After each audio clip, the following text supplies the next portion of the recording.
Hi friends, இந்த வீடியோவில் நம்ம மேகி நூடுல்ஸ் ரெசிபி எப்படி செய்யலாம் அப்படிங்கிறத பார்க்கலாம். அதுக்கு மேகி நூடுல்ஸ் பாக்கெட் ஒன்று எடுத்துக்கோங்க. ஒரு பல்லாரி எடுத்து குட்டி குட்டியாக அழகாக கட் பண்ணி எடுத்துக்கோங்க. கூடவே ஒரு தக்காளி எடுத்து அதையுமே நீங்கள் குட்டி குட்டியாக அழகாக கட் பண்ணி எடுத்துக்கோங்க. இப்போ நம்ம கேஸ் ஆன் பண்ணி ஒரு பொரிக்காஞ்சட்டியில் எண்ணெயை ஊற்றிக்கோங்க. எண்ணெய் லைட்டாக சூடான பிறகு கடுகு போட்டுக்கோங்க. கூடவே நம்ம வெட்டி வச்ச பல்லாரி ஆட் பண்ணிக்கோங்க. கருவேப்பிலை இப்போ ஆட் பண்ணிக்கோங்க.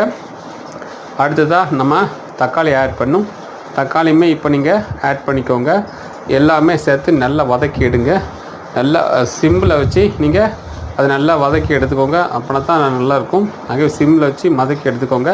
அதை வதக்கி எடுத்த உறவு மேகி நூடுல்ஸ் மசாலா இப்போ நான் 2 ஆட் பண்ணேன். நான் 2 மேகி போட போகிறேன். அதனால் 2 மேகி நூடுல்ஸ் மசாலா ஆட் பண்ணிக்கிட்டேன். நம்ம இப்போது தேவையான அளவு தண்ணியை நம்ம ஆட் பண்ணிக்கணும். அதோடு சேர்த்து தண்ணி ஆட் பண்ணியாச்சு. கூடவே தேவையான அளவு நம்ம உப்பு ஆட் பண்ணிக்கலாம்.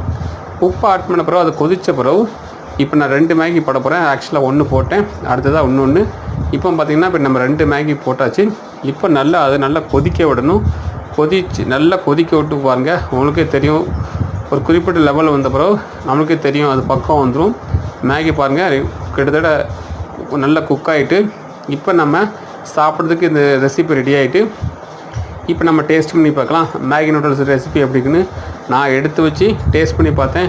உண்மையில் சூப்பர், வேறு லெவல். உங்களுக்கு மேகி நூடுல்ஸ் பிடிக்குமா? கமெண்ட் பண்ணுங்கள். தேங்க்ஸ் ஃபார் த வாட்சிங்.